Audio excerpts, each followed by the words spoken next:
본문이 담겨져 있는 출애굽기는 책의 제목에서 알 수 있듯이 이스라엘 백성들의 애굽 탈출기를 기록한 책입니다. 출애굽 당일, 즉 유대의 새로운 칼렌더가 시작하는 날이자 역사상 첫 유월절을 시점으로 애굽 라암셋에서 출발해 가나안 목전 모압 평지까지 소요된 시간은 만 39년 11개월이었음을 신명기 1장 3절에서 확인할 수 있습니다. 약 40년간의 출애굽 여정을 성경은 출애굽기와 민수기가 각각 보도하고 있는데요. 이 40년간의 출애굽 여정 중 출애굽기가 담고 있는 시간은 1년 1개월밖에 되지 않습니다. 나머지 대부분의 출애굽 여정은 민수기가 담당하고 있습니다. 36장의 민수기가 39년을 보도하고 있고 40장의 출애굽기가 1년여의 기간을 보도하고 있으면 출애굽기가 얼마나 심각한 내용을 담고 있는지 잘 반증한다 하겠습니다. 사실 이러한 출애굽기의 엄중한 사상, 즉 출애굽기의 생각과 그 생각을 담는 그릇은 가히 성경 전체의 모티프가 된다고 해도 과언이 아닐 것입니다. 먼저 출애굽기의 생각은 성경 전체의 내용적인 모티프가 됩니다. 삼위 하나님을 구속주 하나님을 통해 안다고 했을 때 이 구속의 가장 명확한 밑그림, 청사진을 우리는 출애굽기에 나타난 출애굽 사건과 율법 수여 및 성막에서 찾을 수 있기 때문입니다. 또한 출애굽기의 생각을 담는 그릇은 성경 전체의 형식적인 모티프가 됩니다. 모세 오경에서의 출애굽 사건은 모세 오경 이후 구약 전체를 포괄하고 있는 출바벨론을 내다보고 있고 이후 신약 전체에서는 우리 구주 예수 그리스도의 출사망, 출죄악, 출어두움을 전망하고 있기 때문입니다. 무엇보다 출애굽기는 이와 같은 구원의 사상에 있어 가장 근간이 되는 율법을 시원적으로 담고 있습니다. 어떻게 해서 율법이 구원의 근간이 될까요? 우리가 구원을 얻었으면, 다시 말해 우리가 하나님의 자녀가 되어서 자녀로서의 참된 생명과 참된 생활을 누릴 수 있는 것은 출애굽기에서 율법을 주신 하나님이 친히 육체 가운데 나타나셔서 율법을 다 이루셨기 때문입니다. 그리고 다 이루신 율법의 의를 우리에게 은혜에 의해 믿음을 통해 주셨기 때문입니다. 이렇게 우리의 믿음의 대상으로 오신 예수님, 그 예수님이 다 이루신 율법, 그 율법을 주신 하나님께서는 이스라엘 백성들을 출애굽시키신 이후 이제 그 출애굽의 진정한 목적을 이루시길 원하셨습니다. 출애굽의 진정한 목적은 무엇입니까? 스가랴 8장 7절 내가 내 백성을 해가 뜨는 땅과 해가 지는 땅에서부터 구원하여 내고 인도하여다가 예루살렘 가운데 거주하게 되리니 그들은 내 백성이 되고 나는 진리와 공의로 그들의 하나님이 되리라. 하나님의 아버지 되심과 이스라엘의 자녀됨을 위해 출애굽으로 인도하신 하나님께서는 이제 이를 이루시고자 이스라엘 가운데 임재하시고 그들 가운데 마음껏 사시고자 성막을 지으라고 명령하시기에 이르셨습니다. 성막이 필요한 이유는 크게 두 가지로 추려볼 수 있겠습니다. 먼저 고대 근동의 관습에서는 계약을 체결한 문서를 성서의 보관에 그 의미를 되새기곤 했습니다.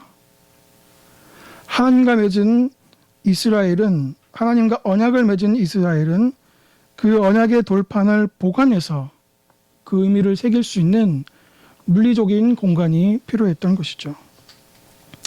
하지만 그보다 성막 제작의 근본적인 이유는 하나님께서 친히 이스라엘 백성 가운데 머무셔서 그들을 백성으로 삼으시고 자녀 삼으셔서 언약에 신실하시기 위함이었습니다. 출애굽기 29장 43절 내가 거기서 이스라엘 자손을 만나리니 내 영광으로 말미암아 회막이 거룩하게 될지라. 45절 내가 이스라엘 자손 중에 거하여 그들의 하나님이 되리니. 안이 계신 곳이 없으신 하나님께서 어떻게 해달의 가죽으로 덮인 18평도 안 되는 공간에 머무실 수 있으실까요? 그래서 솔로몬은 고백했습니다. 열왕기상 8장 27절 하나님이 참으로 땅에 거하시리이까 하늘과 하늘들의 하늘이라도 주를 용납하지 못하겠거든 하물며 내가 건축한 이 성전이오리이까. 하나님은 만유에 계시지만 구원의 경륜에 맞게 구약 백성의 수준에 맞추셔서 자신을 가르치시고 드러내시고자 오감으로 감각할 수 있는 성막을 제작하라 말씀하신 것입니다. 특히 성막 안의 기물들 하나하나와 그 안에서 이루어지는 모든 예전들은 비록 완전하진 못했지만 그들에게 있어서는 온전하게 하나님의 뜻과 하나님의 어떠하심을 나타낼 수 있었을 것입니다. 성막은 동서방향으로 길쭉한 직사각형의 구조로 총 면적은 약 18평 정도 되었습니다. 성막의 입구는 동쪽에 위치해 있습니다.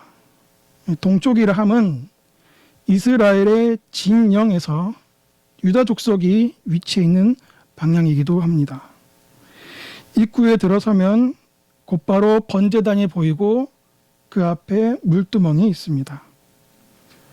물두멍 앞에는 회막이라고도 하는 성소로 들어가는 휘장이 있습니다. 성막 안에는 총 2개의 휘장이 있습니다. 성막 안에서 성소로 들어갈 때의 휘장은 첫 번째 휘장이고 성소 안에서 지성소 안으로 들어가는 휘장을 두 번째 휘장이라고 합니다. 예수님께서 죽으셨을 때 위에서 아래로 찢어진 휘장은 성막 안에서 성소로 들어가는 관문에 있는 첫 번째 휘장입니다. 성소 안에는 왼편으로는 금촛대, 오른편으로는 떡상, 정면에는 분향단이 있습니다. 분향단 앞에는 두 번째 휘장이 있습니다. 그 휘장을 열면 대체로 대제사장이 대속죄일에 들어갈 수 있는 지성소가 있습니다. 그 안에는 증거궤라고도 하는 언약궤가 있는데 그 안에는 두 돌판이 놓여져 있죠. 언약궤 앞에는 만나를 담은 항아리와 아론의 쌍난 지팡이가 놓여져 있습니다. 언약궤의 뚜껑 위에는 그룹들이 날개를 모으고 있는데 그 날개 사이에 약간의 공간이 있는데 그 공간을 속죄소 혹은 시은좌라고 합니다. 이 속죄소, 시은좌에서 하나님은 임재하셨고 말씀하셨던 것이죠. 출애굽기 25장 22절 속죄소 위 곧 증거궤 위에 있는 두 그룹 사이에서 내가 이스라엘 자손을 위하여 내게 명령할 모든 일을 네게 이르리라. 출애굽기 30장 6절 그 속죄소는 내가 너와 만날 곳이며. 이렇게 하나님께서는 친히 임재하셔서 이스라엘과 교제하시기 위해 그래서 아버지됨과 자녀됨을 확인하시기 위해 성막을 지으라 명령하셨던 것입니다. 이 대목에서 우리는 궁금한 점 한 가지를 생각하게 됩니다. 이스라엘 백성들은 성막을 제작할 때 요구되었던 다양한 재료들을 어떻게 충당했을까요? 출애굽 당시 이스라엘이 가지고 있었던 것은 옷에 담아온 발효되지 못한 반죽밖에 없었습니다. 또한 허허벌판 광야에는 아시다시피 물조차 구할 수 없는 곳이죠. 그런데 오늘 그들이 본문 25장에서 나오는 금, 은, 녹과 각종 자재들을 어떻게 마련했을까요? 아무것도 없는 이스라엘 백성들에게 너무 무리한 명령을 하나님께서 내리신 건 아닙니까? 우리는 이 궁금증을 풀어줄 중요한 힌트를 출애굽기 12장 33절에서 36절에서 찾을 수 있습니다. 우리 수고스러우시겠지만 다시 한번 읽어볼까요? 출애굽기 12장 33절에서 36절입니다. 12장 33절로 36절 시작. 일곱 사람들은 말하기를 우리가 다 죽은 자가 되리라 하고 그 백성을 지촉하여 그 땅에서 섞이게 되려 하고 그 백성이 발견되지 못한 반죽하는 그릇을 옷에 싸서 먹게 되니라. 이스라엘 자손이 모세에게 말하여 애굽 사람에게 은돈 배물과 물을 구하매 여호와께서 애굽 사람들에게 이스라엘 백성이 백성에게 은혜를 주시며 그들이 구한 대로 주기 하십으로 그들이 애굽 사람의 물품을 취하였더라. 그렇습니다. 하나님께서는 성막의 제작을 위해 애굽의 자원들을 허락하셨던 것입니다. 애굽의 금은 보화로 성막이 제작되었던 것입니다. 사실 하나님께서 애굽의 금은 보화를 얻게 하신 계획은 꽤 오래전부터 작정되었습니다. 창세기 15장 13절 여호와께서 아브라함에게 이르시되 너는 반드시 알라 네 자손이 이방에서 객이 되어 그들을 섬기겠고 그들은 400년 동안 네 자손을 괴롭히리니 그들이 섬기는 날을 내가 징벌할지며 그 후에 네 자손이 큰 재물을 이끌고 나아오리라. 성막을 짓기 위해 애굽의 금은 보화가 사용되어졌습니다. 너무나 아이러니하지만 동시에 깊은 의미가 담겨져 있는 것 같습니다. 이방의 애굽 사람들이 그들의 부요와 자랑을 위해 피땀 흘려 모아놓은 금은 보화를 하나님의 백성이 취해서 거룩한 성막을 지었던 것입니다. 애굽의 잡신에 바쳐질 이 땅의 금은 보화를 하나님의 백성들이 취해 하나님께 바친 것입니다. 이는 마치 신명기 6장의 복을 선취한 듯 합니다. 신명기 6장 11절 네가 채우지 아니한 아름다운 물건이 가득한 집을 얻게 하시며 내가 파지한 우물을 차지하게 하시며 내가 심지 않은 포도원과 감람나무를 차지하게 하사 내게 배불리 먹게 하실 때에 너는 조심하여 너를 애굽 땅 종되었던 집에서 인도하여 내신 여호와를 잊지 말고 네 하나님 여호와를 경외하며 그를 섬기며. 이스라엘을 가장 극적인 방법으로 출애굽하신 하나님께서는 다시 한번 가장 극적인 방법으로 자원을 얻게 하셔서 성막을 제작토록 하신 것입니다. 그럼 오늘 말씀을 한번 적용해 보겠습니다. 첫째, 우리는 이 세상과 이 세상의 것을 무조건 적대시해서는 아니 되겠습니다. 이스라엘 백성들은 하늘에서 툭 떨어진 그 무엇으로 성막을 만들지 않았습니다.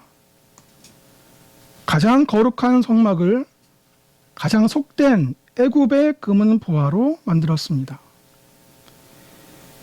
일반 은혜는 특별 은혜와 반하지 않습니다. 특별 은혜를 위해 일반 은혜를 선용할 수 있어야 합니다.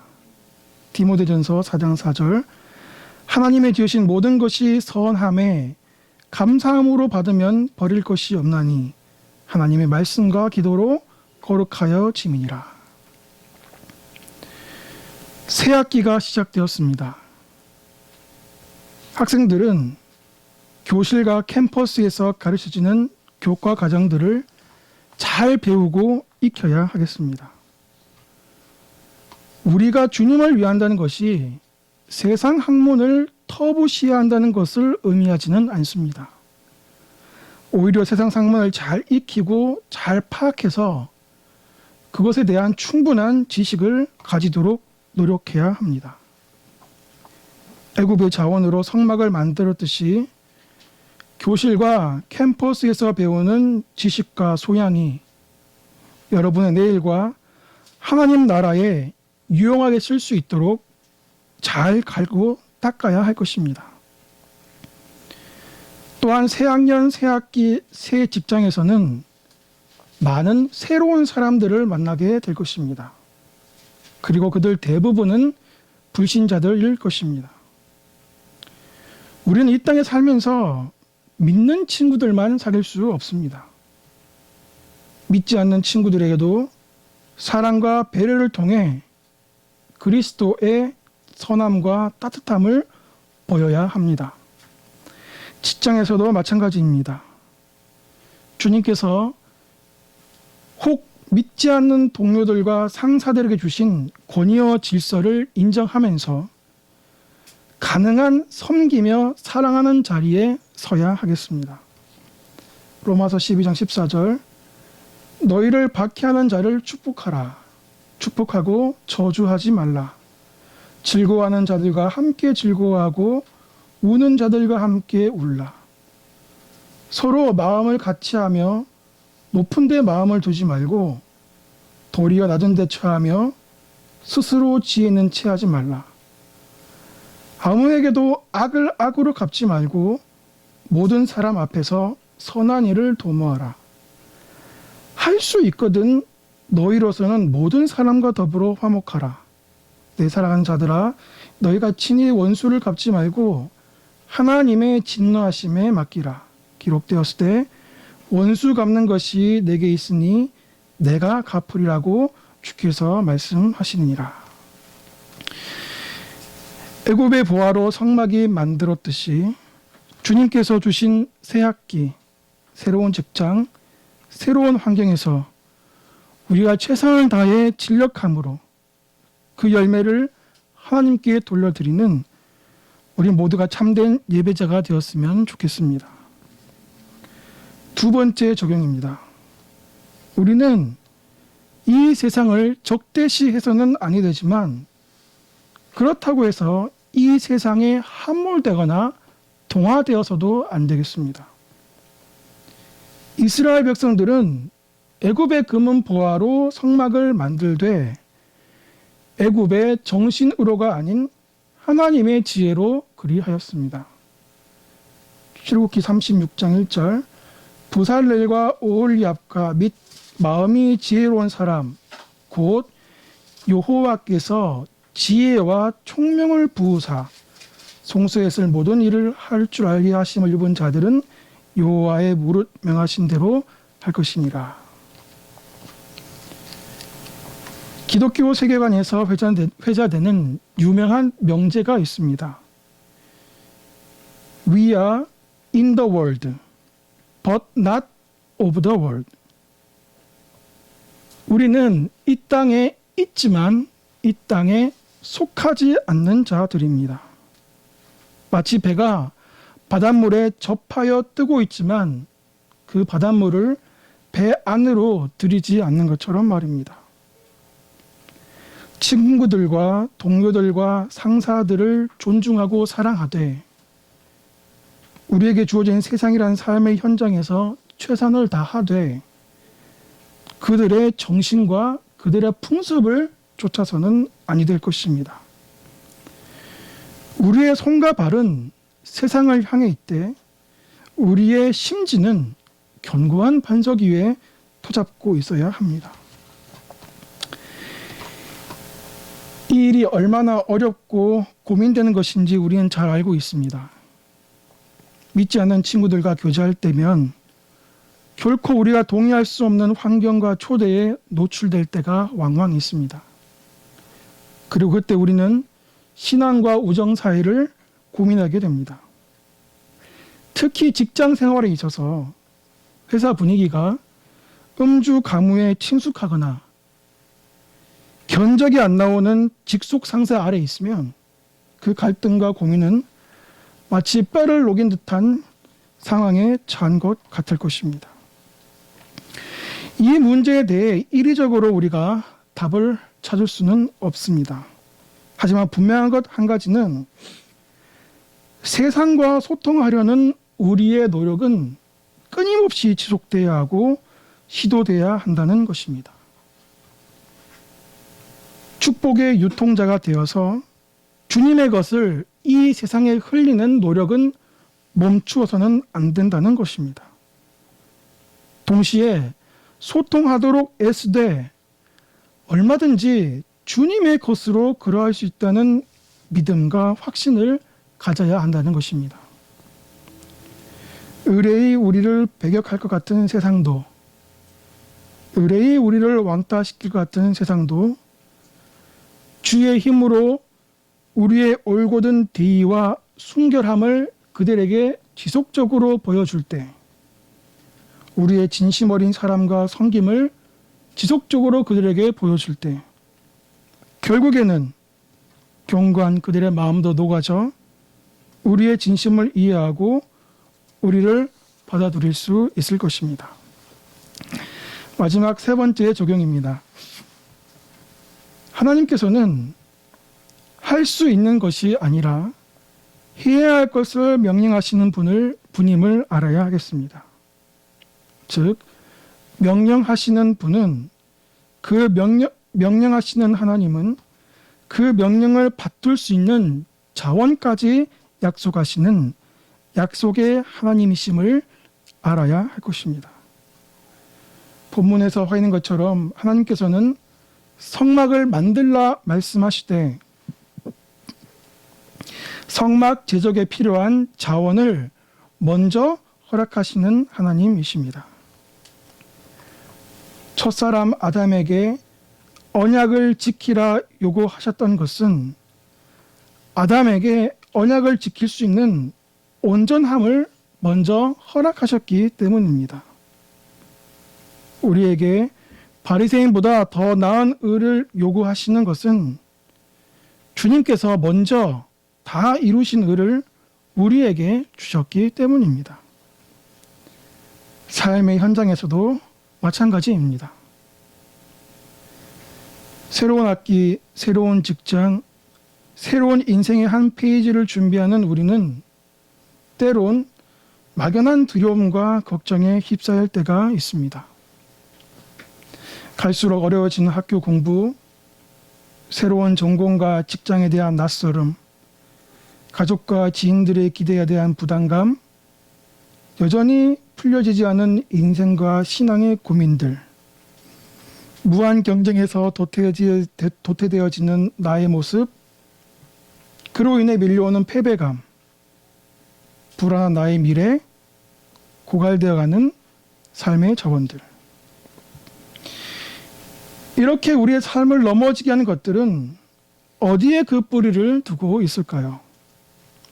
스가랴 4장 6절, 만군의 여호와께서 말씀하시되 이는 힘으로 되지 아니하며 능으로 되지 아니하고 오직 나의 신으로 되느니라.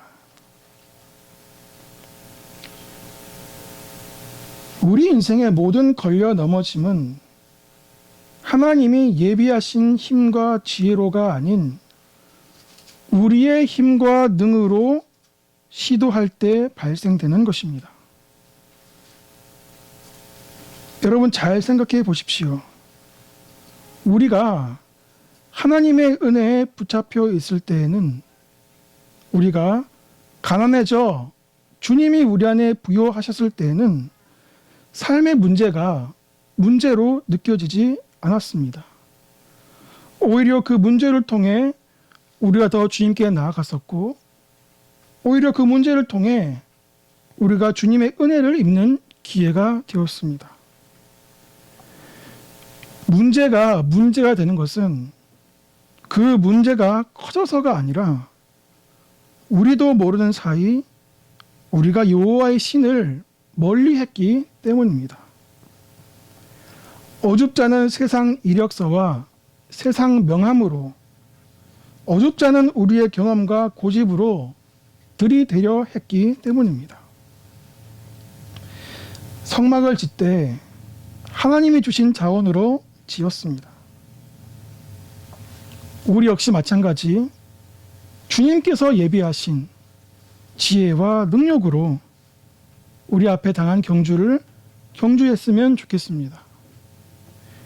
괜한 객기로 우리의 삶을 지연시키거나 피곤하게 만드는 것이 아니라 명령하시되 명을 받들 수 있는 자원까지 허락하시는 하나님, 할 수 있는 것이 아니라 해야 하는 것을 말씀하시는 하나님, 좁고 협착한 길로 세우시되 넉넉히 걷게 하시는 참 좋으신 우리 주님을 의지하며 나아갔으면 좋겠습니다. 그럼 우리는 이러한 삶의 자원들을 어디에서 얻을 수 있을까요? 애굽의 금은 보화를 우리는 어디에서 얻을 수 있을까요? 골로새서 2장 3절, 그 안에는, 예수님 안에는 지혜와 지식의 모든 보화가 감추어 있느니라. 빌립보서 4장 19절, 나의 하나님이 그리스도 예수 안에서 영광 가운데 그 풍성한 대로 너희 모든 쓸 것을 채우시리라. 구약의 성막에 거하시는 하나님은 곧 성막된 우리, 성전된 우리에게 임하신 예수 그리스도이십니다. 요한복음 1장 14절에 말씀이 육신이 되어 우리 가운데 거하심에서 거하신다라는 뜻은 하나님께서 성막에 임재하신다는 뜻과 정확히 일치합니다. 그래서 Amplified 바이블은 거하셨다는 단어를 일반적인 dwelled라고 하지 않고 아예 tabernacled라고 직역해서 번역하기도 했습니다. 성막 가운데 임재하셔서 당신의 백성들을 인도하신 출애굽의 하나님이 이제 동일하게 우리 가운데 임재하셔서 우리를 인도하시되 육체 가운데 나타나셔서 아들을 통해 우리를 인도하십니다.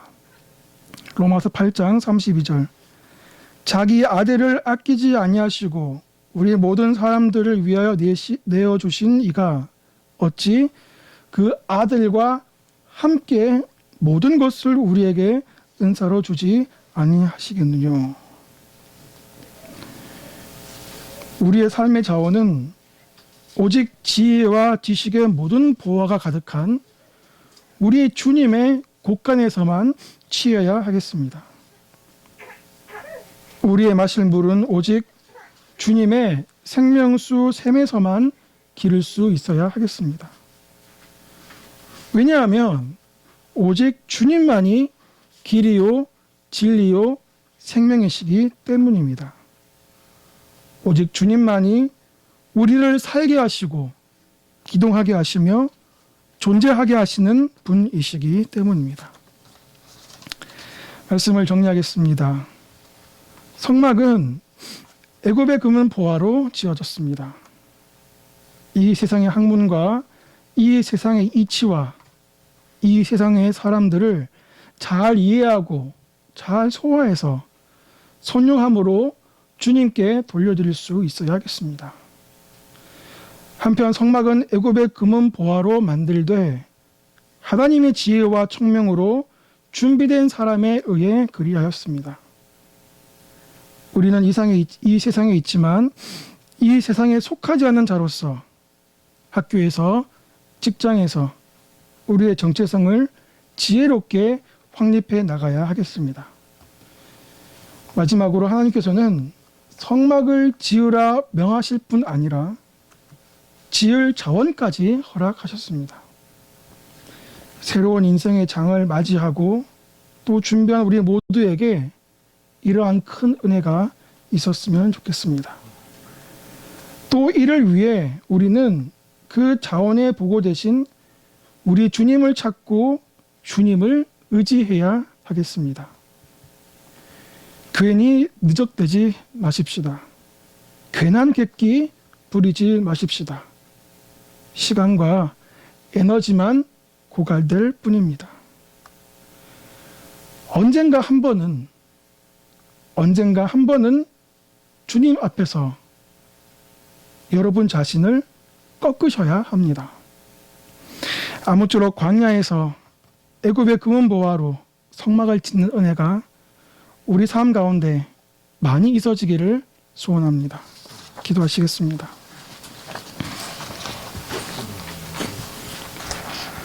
고마우신 하나님, 은혜를 생각할 때마다 감사를 드립니다. 애굽의 금은 보화로 성막이 지어졌음을 배웠습니다. 성경의 정신으로 이 세상을 잘 공부하고 학습해서 하나님께 올려드리는 우리들의 모습이 될 수 있도록 은혜를 더하여 주시옵소서. 기묘하신 은혜로 결국 그 산지를 취하게 하시는, 기묘하신 은혜로 결국 소망의 항구에 닻을 내리게 하시는 하나님의 열심이 우리 삶에 많이 있어지는 이 계절 될 수 있도록 은혜를 더하여 주시옵소서. 주님의 몸된 교회를 지키시고 사랑하는 담임 목사님 늘 함께 하셔서 하나님 영광 받으시고 우리에겐 한없는 기쁨이 되게 하여 주시옵소서. 감사하며 예수님의 이름으로 기도합니다. 아멘.